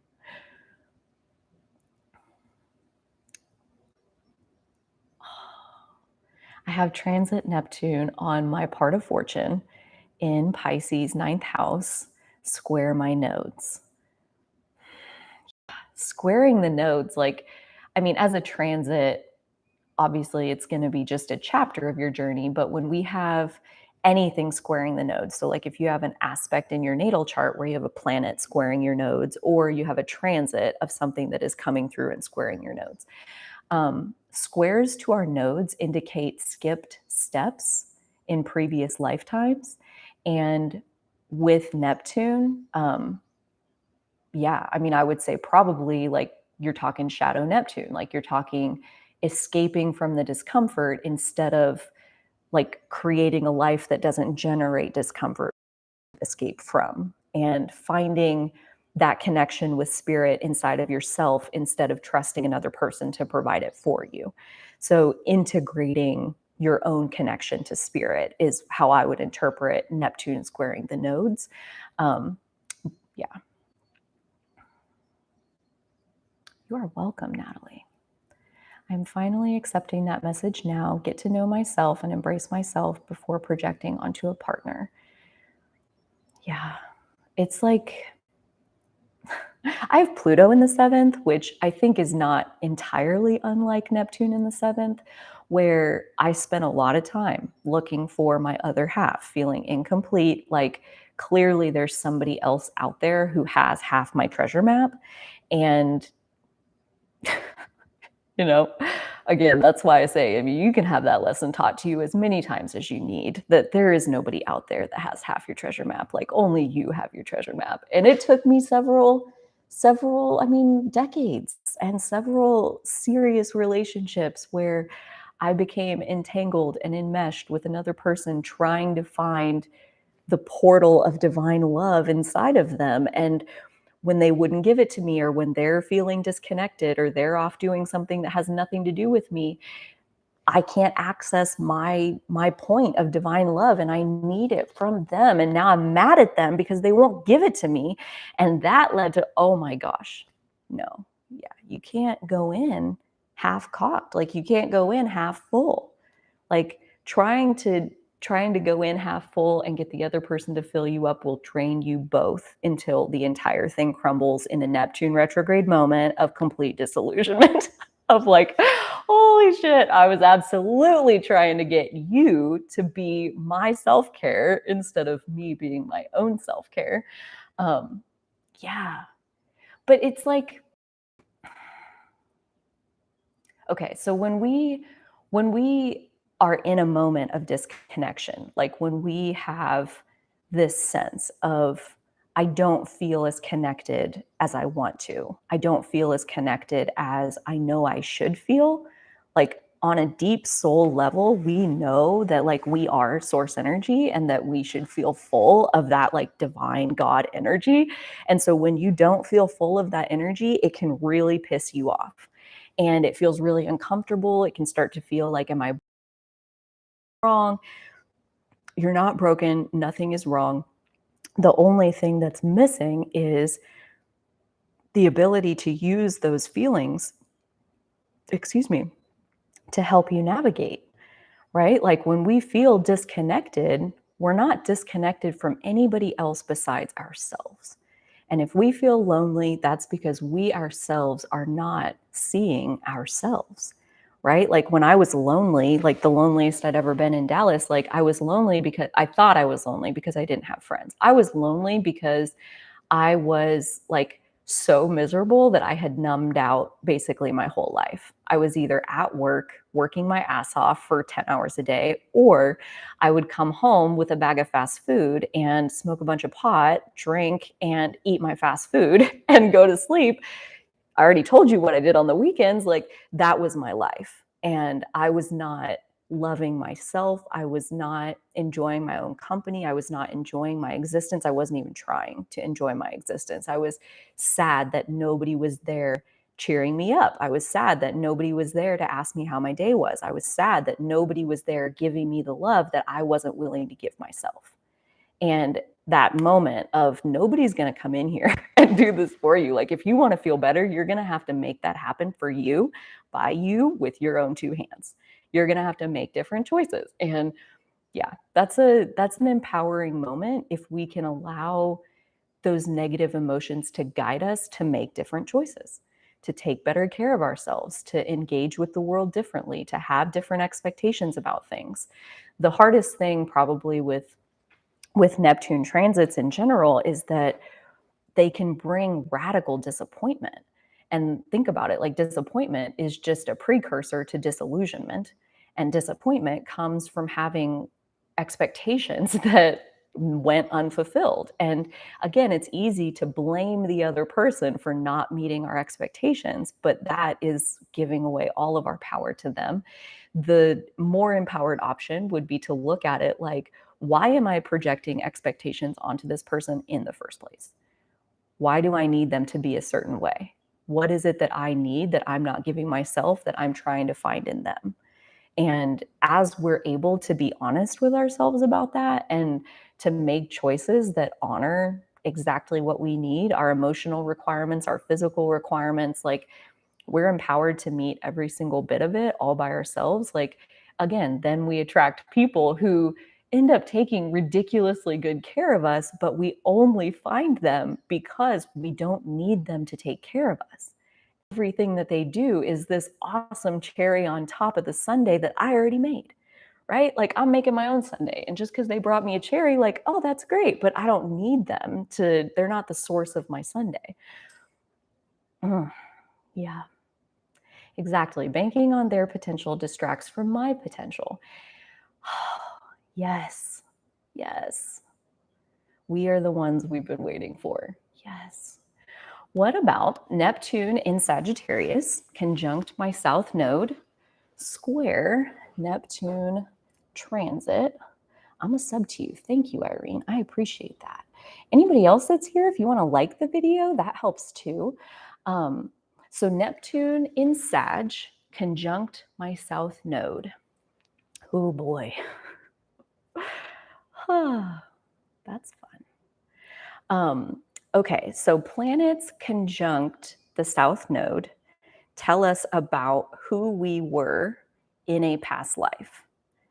And the South Node in Sagittarius is, did you say ninth house? No, but maybe. The South Node in Sagittarius is like a teacher or a philosopher or someone who had found like a deep sense of their own truth in a past life and most likely spread that truth as a message to other people. And to have Neptune conjunct the South Node, I would think is like a religious signification or like a spiritual signification of like the truth that you found was through that Neptunian form of like my own felt experience or like possibly your own delusion. I mean, truth can be any number of different versions of reality, but the fact that you have Neptune on your South Node also feels like you're bringing a lot of confusion. Like it's a very Piscean signature, even though the South Node is in Sagittarius. But again, confusion can lead to a lot of clarity. Confusion can help us to figure out like what do we actually want. And with Neptune squaring your Neptune, basically, yes, it also happens to be attached to your South Node, but Neptune square Neptune is going to be a period of disillusionment all by itself. Like any kind of, if you live long enough to see your Neptune opposition, that would be at like your mid 80s, shortly after your Uranus return, you'd have your Neptune opposition. So either of those, the Neptune square or opposition, are going to have you shed levels of your own delusion, your own like cage that you have yourself in, version of reality that you're choosing to see or choosing to believe, and helping you to see that there is so much more beyond. And especially in this case where the North Node is in Gemini, that I mean, I don't know if you've seen my Gemini North Node video where I talk about like how to get the most out of the Taurus North Node transit if you're a Gemini North Node. I'm sure Maddie will have it in the chat in two shakes of a lamb's tail.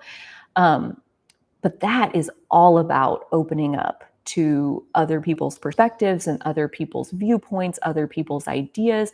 It doesn't mean that you have to take any of it as your own truth. You can reject every single thing that they ever give you, but you do need to listen. You do need to open up your own perception to see how other people see things and how other people experience the world. And that may be the best possible remedy to the confusion or the, fogginess or lack of clarity that you're bringing with you from that past lifetime. Just having, oh wow, at 28 degrees, Sagittarius, the galactic center. So that feels like really intentional. Yeah, yeah. Well, like you think about anytime we look at the South Node, we always want to lean more towards the shadow, because that South Node is like the most overdeveloped part of your energy. The North Node is the least developed part of your energy. And so because you've like gotten all the good out of that South Node energy, it's like you're more likely to be on the shadow side of it. And the shadow of Sagittarius is dogmatism. It's fundamentalism. It's like believing that your personal truth is the truth of the universe. And that's just never true, because every single human has their own truth, their own access to feeling what's true for them. And a Gemini North Node is about opening up to other people's felt definitions of what's true, so that you yourself can see where you're holding yourself back through your own belief system, your own dogmatic, rigid definition of this is what's true. And it's like the more, especially with a Sag South Node, the more you are trying to tell everybody else, like, here's what's true, here's what's true, here's what's true, the more the universe just like has to push back on you. And all of that is like that rejection. They're not rejecting you, they're rejecting you pushing your own version of the truth, because on a soul level, that's not what you came for. So what you came for is hearing their story, hearing their truth, asking them a question and letting them talk to you and teach you something that, again, maybe you take in what they say and you roll it around in your system and you realize, like, I don't agree with this. That's okay. That's allowed. But in the process of casting a wide net, that Gemini openness of like hearing from everybody, because why not? It's that emotional detached, just genuinely intellectually curious point of view that Gemini brings, that says, like, I mean, it doesn't bother me. Legit, I'm not saying for me personally, sometimes it bothers me, but as Gemini, perfect archetype Gemini, it's like, it does not bother me if somebody's truth is different from mine. I find it really interesting and curious to get to hear from different people, even if they want to see things completely differently from me. That doesn't bother me. I still find it really interesting to hear their story. So as you take in their story, though, you're likely to find pieces and parts that are like, wow, I have been looking at it like this whole time. And because they said what they said, now I'm seeing that like there's this whole other possibility, and that your mind basically will be opened for the better because of the things that other people say to you. The expansion is scary. Oh, truer words have never been spoken. I think that's like one of the most scary things for humans, is to face the unknown. It's to step outside your comfort zone. So Irene, I really do recommend that Gemini North Node video. One of the pieces to do with the South Node in general, but especially I'll put it here in terms of like the Sagittarius South Node language of like, your South Node is never going away. So like Sagittarius South Node's ability to feel for themselves what's true is never going away. No one else ever gets to decide for you what's true.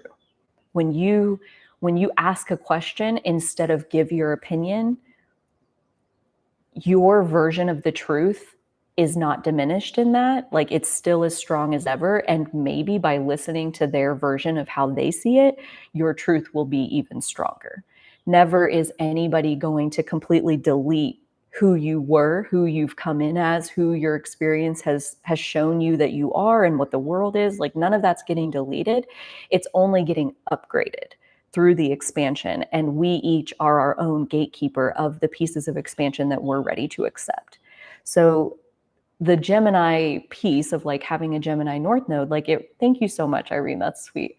Um, the Gemini North Node like really is about like having something of a detached perspective when it comes to truth. It's not about your truth, it's about universal truth. And this feels especially pointed with like the square that you're having to Neptune right now with Neptune in Pisces, because again, it's not about you. It's about all of us. It's about like what is in the highest good of the all, the interconnected web that like every single person on this planet is contributing to. That is the point. And that Neptune square, I would imagine, is helping to, again, lean into the Gemini end where I'm not trying to push my agenda. I have no agenda. I'm here on behalf of the universe's agenda. I'm an extension of source energy. And all I want is what's for the highest good of the all. And what's for the highest good of the all is for me to take this massive ability that I have as a Sagittarius South Node and use that BS meter, basically, is what it is. It's like an ability to sniff out what's true based on your own experience. Does that sound like bullshit or does that sound like truth? And you get to decide. And when you ask a question and people start talking, there will be moments where you're like, yeah, that's fucking bullshit. Like, I don't believe that for a second. But you still listen. You still take it in because you never know what piece is going to jiggle loose what insight. And yeah, when you listen, when you open up to ideas and viewpoints that you yourself as a Sagittarius South Node have never considered before, that's when your real soul work begins. And that's when you basically are on your soul's path. Every single cooperative component for your personal highest good exists on that soul's path where you are open and hearing from everyone around you to try to find not what you think is true, but what is the highest truth that you can possibly reach for in this lifetime. Terrifying. Can you say more about like specifically what is scary? Like what are you imagining that would happen that is like the reason that you're scared to even like consider that that might unfold? You know, like what about it is scary? While you type that, I'm going to see if there's anything else in the chat I want to. Oh my gosh. Andrea, I'm just seeing your message. So my natal chart has Pluto, Saturn, Mars, and rising squaring my nodes. Maybe that's why this year has so much change and transformation.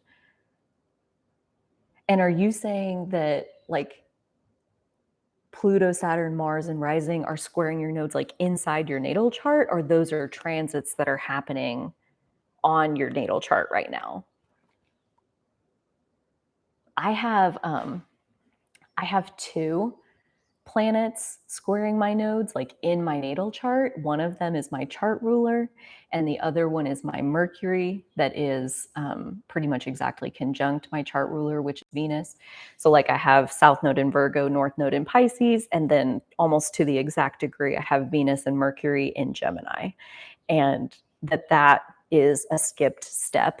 And that I talked about this with the astrologer who gave me my solar return reading. I think that was just last week. Gosh, it feels like a lifetime ago. About like, what does that actually mean that it was a skipped step? And basically, I'll share with you the narrative that he and I came up with together is like, so because it's Venus and Mercury, Venus represents love, how we love others compared to how we love ourselves, was kind of the gist of how we understood it for the sake of this narrative. And Mercury is the way we think and the way we make decisions. Again, that's so much more than that, but that's how we're understanding it for the sake of this narrative. So I have my decisions and my love of self versus my love of others squaring my nodes. And what came through as far as what this could mean, the Virgo South Node is a lot about servitude and like even especially when you have Virgo South Node in the 6th house, like you could literally be talking about like actually being a slave in a past lifetime. But there's also healing abilities that come with it. And that's the part that I felt resonance with was like the first image that I offered to him was I feel like what's burned on my soul is like the sense of walking out onto a battlefield, like just so many people are injured and they're all crying and moaning for me to come help them, and I'm only one person with these two hands and I just physically cannot help everybody. I have to choose, who am I going to apply my healing abilities to and who am I going to let suffer? And I'm carrying like such radical guilt over the people that I chose to let suffer, even though like physically speaking there was nothing that I could have done for them. The scenario that he offered back to me was slightly different in that what if it wasn't so much that like time was the limiting factor? What if like physical freedom was the limiting factor? Like you were a slave in a past life, you did have healing abilities, and there became a situation where there was a choice of somebody told you, if you help this person, if you keep healing them, if you keep like treating them after we, beat the crap out of them or whatever, like if you don't stop healing them, we will do this to you. You will be punished, we'll kill you, whatever. And that this square of my Venus and my Mercury, like it was like I chose to not help them. I chose my own safety. I chose my own life. And that I'm carrying this guilt of like turning my back on them when I knew how to help them, but I didn't. I chose not to. That Mercury square, he's like, it was a choice. You made your choice and your soul is not happy with it. Something has not clicked into place. And it's like what I realized coming out of that was that that is essentially the exact freaking lesson that I have learned in this lifetime is like, if I don't take good care of myself, I have nothing to give to anybody. And that square with the Venus and Mercury, like that skipped step, that piece that was waiting to be integrated into my soul was realizing that like if I don't take good care of myself, I have nothing to give to the collective. Like I want to be of ultimate service to the collective. I want to give with millions of hands. That's how big my spirit feels and how generous it feels. But if I'm only focused on what I can do for other people, my car runs out of gas and then I'm stranded and I have nothing to give to anybody. I've been through cycle after cycle after cycle of burnout through doing it that way, of like trying to give everything away and not take anything for myself. And so like understanding the squares to your nodes is so valuable, I think, as far as like what are the lessons that you're here to learn. The other piece that's really interesting kind of along that same line is if you have any planets conjunct your north node, because that means that they're opposite your south node.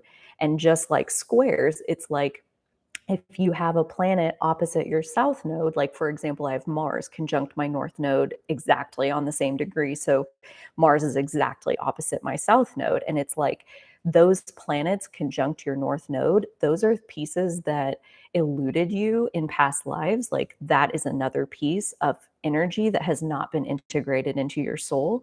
Essentially, if there's something sitting next to your north node, it's going to feel a lot like your north node in that it's very uncomfortable. It's very outside your comfort zone. You'd rather just say, I don't want that. But it's right there with your north node. And if you don't grow in that direction, if you don't face the fear and at least try one little baby step at a time, there's severe soul dissatisfaction down that path of not growing in that direction, integrating that energy and claiming your power. I mean, mine is Mars, so it truly is me claiming my power, but depending on, whatever it is, like claiming that energy for yourself.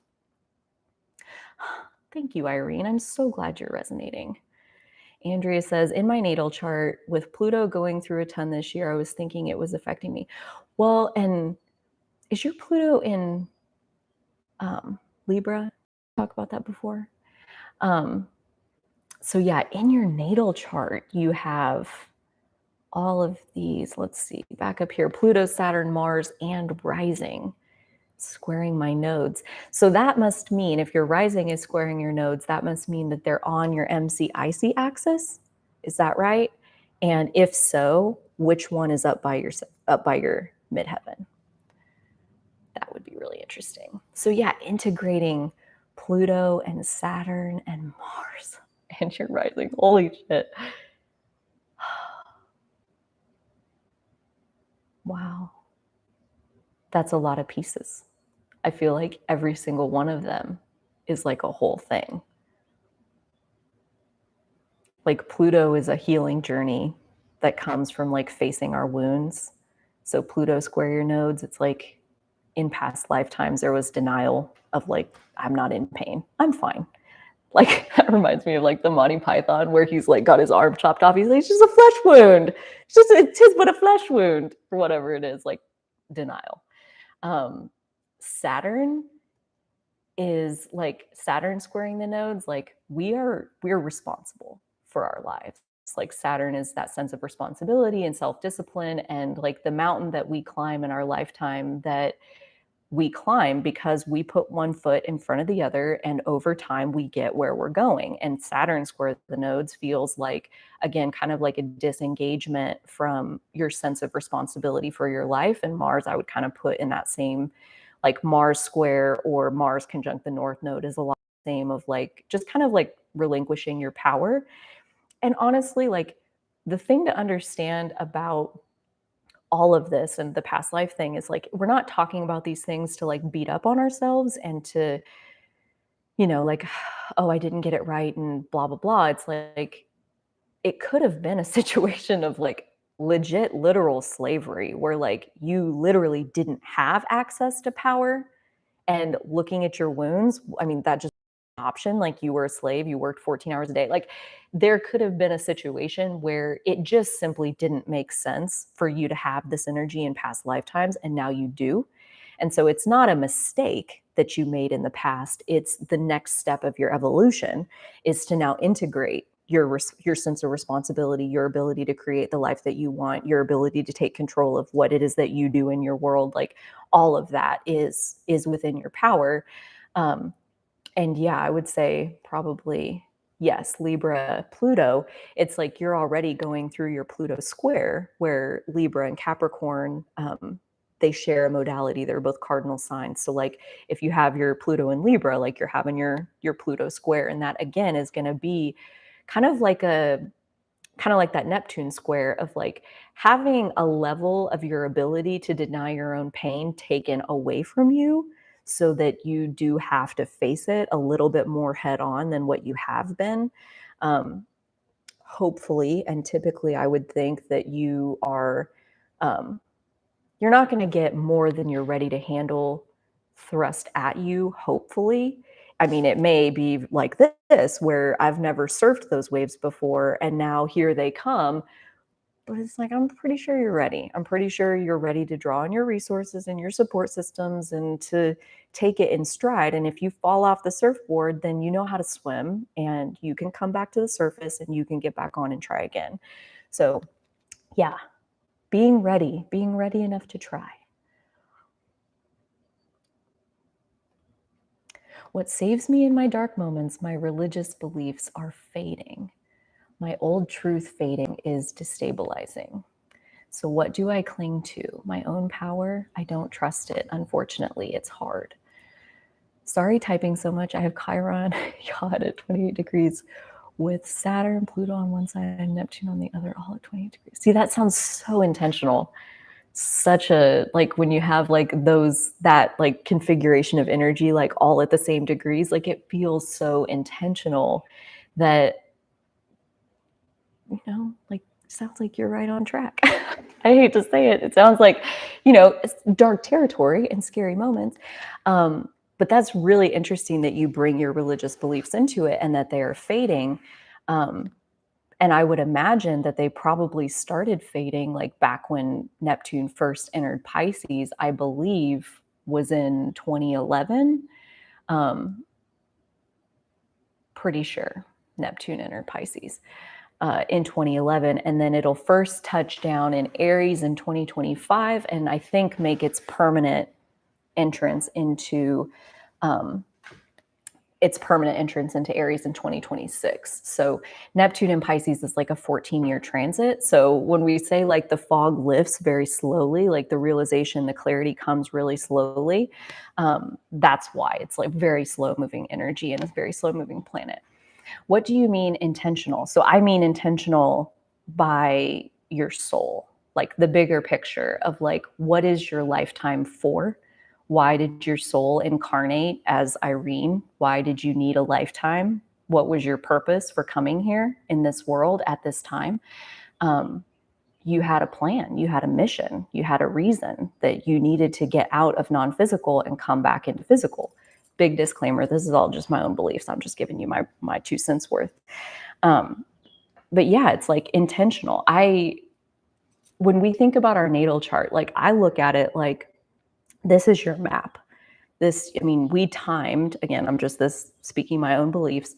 I believe we timed our entrance onto this planet very specifically so that we would have our map, we would have our natal chart. And when you think about like some of the planets move really slowly. So like when you say Pluto's at 28 degrees, it'll spend like a few months, sometimes longer at 28 degrees. So like that's a really slow moving one. But when you factor in things like the moon or the sun or Mercury or any of those faster moving things, it's like you have a very small window to hit the exact energetic configuration that you intended. And then you get down to the rising sign, and that sucker, it moves like a different degree, like every minute or two. It's only like 2 hours, I think, that it'll stay in the same sign, and then you're moved on to the next sign. So again, the way that our chart is configured, the exact map that you have, like the precision that you're describing is what makes me think that it's so intentional, is like, it goes back to why are you here? What was the reason? And I don't know what you think about like the purpose of life in general. I feel like we're really getting in the rabbit hole here, but um, again, my beliefs around the purpose of life is that this is a place where we come to heal. This is a place where we come to evolve. This is a place where we come to expand our consciousness because that's fun for non-physical. It's fun that the universe expands. It's enjoyable and it's exciting and it's new, and that's why like the universe is eternal. And when we come in here, we have a specific evolution of our consciousness in mind, I think. And so it's like when we look at your natal chart, when we, convert the natal chart into the human design chart on into the gene keys chart, that's ultimately what we're looking at, is like, what was your agenda? What is the integration? What is the evolution that you planned when you came here? And when you have specific things like what I described of like, my Venus and Mercury almost exactly square to the degree, my nodes, it's like that is a very specifically timed configuration, considering Mercury in just a couple days, like the square would have been over. So like I timed it back one time on my own chart of like, the way I have my Chiron at the very end of Gemini, like the very next day, it went into Cancer, and like my moon, it was weird how like I needed the moon in Leo, and I don't know how to explain it, so that my moon wouldn't be in Virgo. So it was like literally when you look at like how soon before or after would my core energy have changed? It was like a day and a half window that I had to come, like June 19th, 1988, to get this exact energy. And then I also had to come at 2:47 a.m. to get the 0-degree Taurus rising that set up the whole house system on the chart. So it's like that level of precision is, personally, I think our soul planned that. I think it was all exactly on some divine schedule, such that this natal chart map and astrology and understanding the planets in general could even begin to help us navigate the ridiculous levels of suffering that exist in this time-space reality, and that from suffering comes awakening, and that the two are inextricably linked. So I do think that, everything is right on schedule, and that no matter what feels outside our comfort zone or what feels scary or challenging or whatever, one, there's absolutely no rush. There's no rush at all. there's all the time in the world, like literally eternity. You don't have to make any of these evolutions. It's only fun. It feels good to do it. So that's why we do it. If it's so scary that you can't move forward, then it's just not the right time. It's not that it won't be the right time someday, but right now, like, okay, let me be with my fear. What is it that I'm truly scared of? Okay, well, and that was, let me see. Oh, Irene, I love that you love it. I'm serious. I'm dramatic, but I mean it. You gave me such clarity in therapy. See, I love that. I love that. And there's so much good that can come out of each of us sharing how we view things. Irene, like right now, I feel like you're in Gemini territory. Let me just tell you that, because I have my Sun, Chiron, Venus, Mercury, and like a handful of the asteroids all in Gemini. So I attract a lot of Gemini North nodes, Gemini midheavens, Gemini risings. You people just tend to really enjoy my energy. I love you too.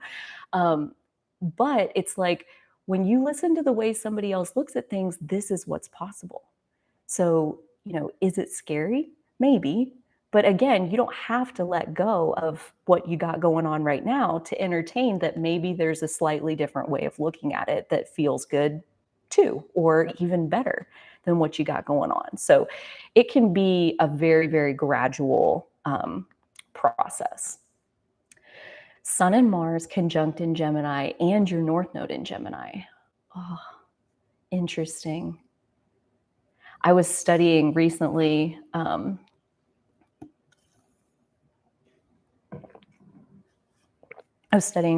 chart from someone who has the South Node in Sagittarius and the Sun, Venus, and Mercury, I think, all in Gemini with their North. And it's just really interesting when your Sun is what's in the same sign with your North Node, because I feel like shining your light, like kind of going back to what you said about like not really being able to fully trust your own power. It's like, well, I mean, yeah, your Sun and your Mars, which is your power, and like the Sun is another yang force of like your life force, your vitality, your purpose. To have those in the same sign as your North Node means that you are very much growing into all of that. Like none of that essentially would come naturally to you, given that it's in the same sign as your North Node. It's all going to feel like foreign territory. And the thing about that is the Sun it's our life force, it's our vitality. When we don't feel like we shine like the Sun in this world, again, there's a lot of soul dissatisfaction that can come from that. And then same with Mars. Like Mars is our sense of being powerful in our lives. So if you're not claiming your power and exercising your power to create the life you want, again, there's a lot of soul dissatisfaction in that. So being open is all it is. Like being open, this card, I mean, I feel like sums it up. This was the card that's for the highest good of our all, that's timeless, it's always applicable. Is like, you don't have to be ready to be perfect. You just have to be ready to try. You just have to be ready and open enough to see that there is something different out there. We're not in a rush. We don't have to get it all done today. But we do have to be open to expanding our horizons and potentially hearing a good idea from somebody else. That's, again, going back to the Neptune and Pisces side of things, where one of the best parts of that energy is the ability to dissolve our own ego. And again, the South Node in Sagittarius, just because that's the subject we're on here, there is a decent chunk of ego because you are very attached to your own definition of truth. You worked really hard to get to that definition of truth. You're really proud. It makes sense that you would be attached to it and want to share it with other people and help them to see how good and valuable it is. But again, with the North Node in Gemini, it's like letting go. Gemini and Pisces are both very good at setting your ego aside, detaching from your own emotions about the situation, and literally focusing on like what is the deepest form of truth that I can reach, or what is good for the highest good of the all that I can personally participate in. Not how can I assert my agenda onto the world, but how can I cooperate with what the universe is already unfolding, aka the highest good of the all. So I think I feel good about that. I think we've exercised the chat. Thank you so much for all of those fun messages. Um, Hope you enjoyed this Neptune retrograde chat. We have that until December, the beginning of December. So feel free to come back at any moments where maybe you're feeling disillusioned and the pain of that. And maybe this helps renew that, Neptune cannot dissolve things that are meant for the highest good of the all. If something's being dissolved, it is meant to be dissolved. Like if we have beliefs that are actually serving us, they won't get dissolved. And if they're being dissolved, then it was meant to be. So I hope this helps, dear friends. I hope you have an amazing rest of your Friday. For those of you that are here, for those of you logging into the replay, thank you so much for joining me whenever you fit me into your schedule. I am honored to spend this time with you. Um, and I will be back soon with some more videos and definitely back next week with another live stream. So if you want to join me again then, I would love to have you. And until then, you take such good care of yourselves. And so will I. Okay, bye.